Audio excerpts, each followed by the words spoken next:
SVN news में आपका स्वागत है और मैं हूं आपके साथ नेहा।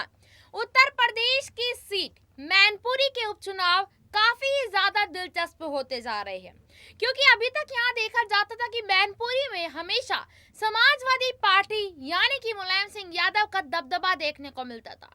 लेकिन यहाँ मुलायम सिंह यादव के निधन के बाद यहाँ देखा जा रहा है कि सीट पर चील और कौवों की तरह विपक्ष नजरें गड़ाए बैठा है। देखिए, जब तक नेताजी यहाँ पर थे तब तक तो विपक्ष की नजरें भी नहीं उठती थी मैनपुरी सीट पर, लेकिन अब देखने को ये मिल रहा है कि अब यहाँ भाजपा भी दांव खेलती नजर आ रही है।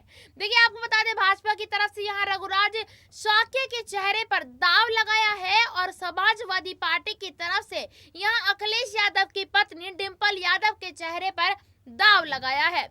देखिए, इस बार की जो तलवार है वो म्यान में लटकी है, क्योंकि रघुराज शाक्य इतने भी छोटे चेहरे नहीं है जितना उनको माना जा रहा है। यानी कि भाजपा को मैनपुरी सीट पर लेकर हल्का माना जा रहा है, लेकिन शायद हल्का मानना नहीं चाहिए, क्योंकि जब गोला गोकर्णनाथ जैसी सीट पर यहाँ भाजपा जीत सकती है, रामपुर और आजमगढ़ पर भी समाजवादी पार्टी का दबदबा देखने को मिलता था, लेकिन यहाँ आजम खान की विधायकी खत्म होने के बाद इन दोनों सीटों पर भी भाजपा का दबदबा देखने को मिल रहा है। आखिरकार क्या यहाँ भाजपा इस बार मैनपुरी को लेकर जाएगी, ये एक बड़ा सवाल है।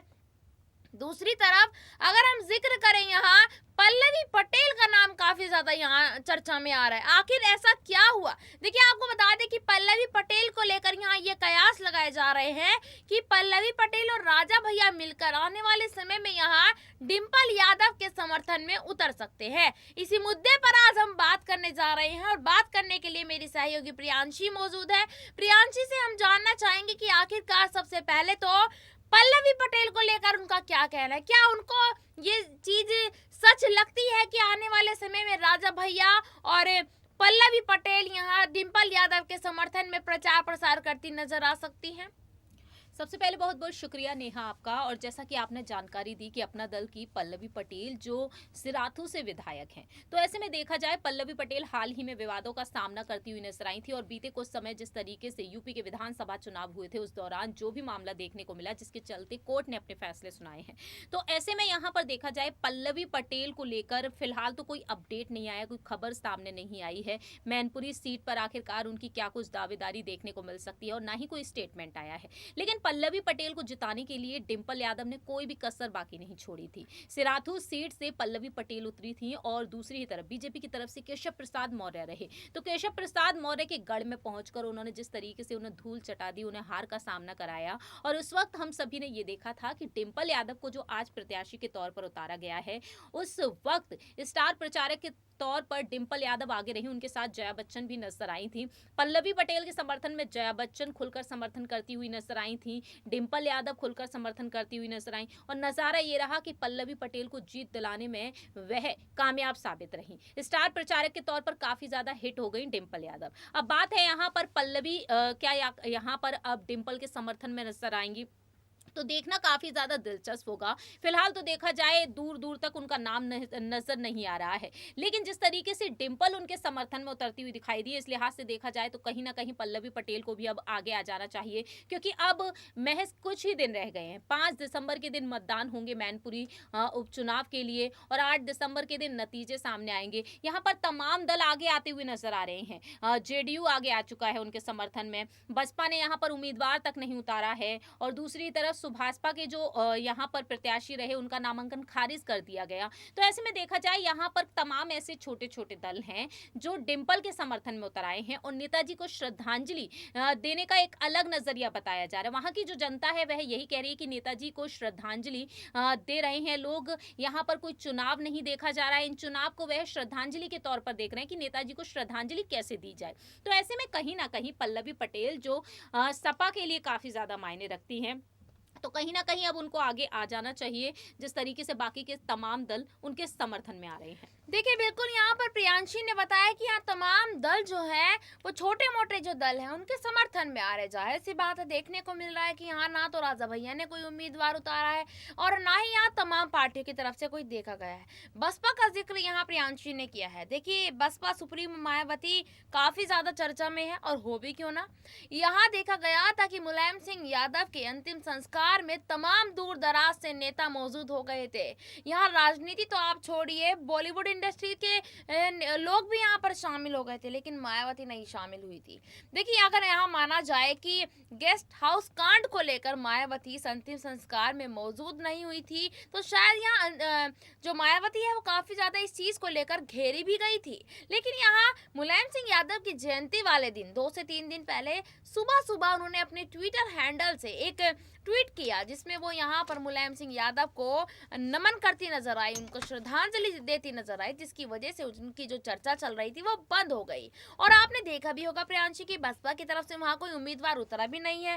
तो देखिए, यहाँ पर अगर देखा जाए कि इस चीज को क्या ये मान लेना चाहिए कि अब बसपा भी कहीं ना कहीं समाजवादी पार्टी के समर्थन में धीरे धीरे करती नजर आ रही देखिए, है। फिलहाल यहाँ पर देखा जाए जिस तरीके से खबरें सामने आई हैं, हाल ही में बसपा से सांसद दानिश अली ने कहा था, एक मुस्लिम नेता हैं, उन्होंने यहाँ पर सपा के समर्थन में एक बात कही कि जिस तरीके से अखिलेश और शिवपाल का जो एकजुटता देखने को मिली है, उन्होंने कहा कि अच्छी बात है अगर परिवार एकजुट हो चुका है और वह यही चाहते हैं कि सभी का परिवार एकजुट बना रहे, तो एकजुटता पर उन्होंने बात रखी। दूसरी ही तरफ प्रत्याशी ना उतारे जाने पर भी उन्होंने बात रखी। यहाँ पर मैनपुरी उपचुनाव को लेकर वह खुलकर बातचीत करते हुए नजर आए, लेकिन उन्होंने यहाँ पर सपा पर निशाना नहीं साधा था। तो निशाना ना साधना, और मायावती ने जो निशाना साधा सोशल मीडिया पर अपने ट्वीट्स के जरिए, वह सपा पर इसलिए साधा था कि रोजगार को लेकर उन्होंने बात उठाई थी, सरकार को लेकर।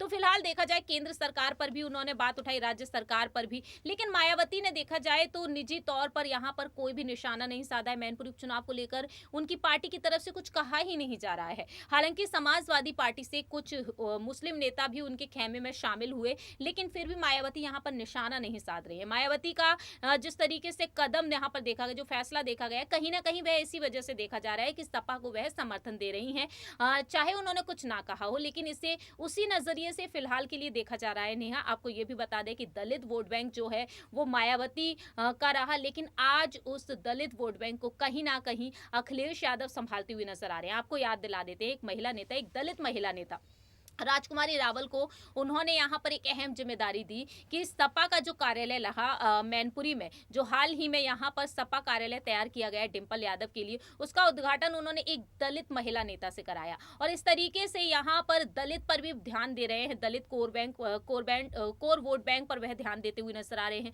जिला अध्यक्ष उन्होंने आलोक शाक्य को बना दिया। तो जाहिर सी बात है, यहाँ पर सपा जो है वह हर एक चीज पर ध्यान दे रही है, चाहे वह पिछड़ा वर्ग हो, दलित वर्ग हो, और इस तरह से यहाँ पर बसपा के ना होते हुए सपा यहाँ पर उन तमाम दलों को संभालती हुई दिखाई दे रही है फिलहाल। क्योंकि आपको याद दिला देते हैं, तकरीबन 2.5 लाख से अधिक मुस्लिम यहाँ पर जो बताए जाते हैं वोटिंग बैंक बताई जा रही है, लेकिन दलित यहाँ पर 2 लाख से ज्यादा है। और उस वोट बैंक को संभालने के लिए इस वक्त सपा प्रमुख अखिलेश यादव तमाम कोशिशों में जुटे हुए हैं। 2 लाख यहाँ मुस्लिम वोट बैंक और 2.5 लाख यहाँ दलित वोट बैंक, आखिरकार ये देखना है। और साथ ही साथ 4.5 लाख यहाँ यादव और 3.5 लाख यहाँ शाक्य। ये चारों वोट बैंक इस बार किसके खाते में जाने वाला है, ये बहुत ही जरूरी है, दिलचस्प होगा देखना 5 दिसंबर को। और यहाँ 8 दिसंबर को नतीजे आने पर पता चलेगा कि आखिरकार इस बार मैनपुरी किसके हाथ में जाएगी। फिलहाल के लिए इतना ही, फिर आपसे मुलाकात होगी किसी दूसरे मुद्दे पर। तब तक के लिए देखते रहिएगा SPN 9 न्यूज। धन्यवाद।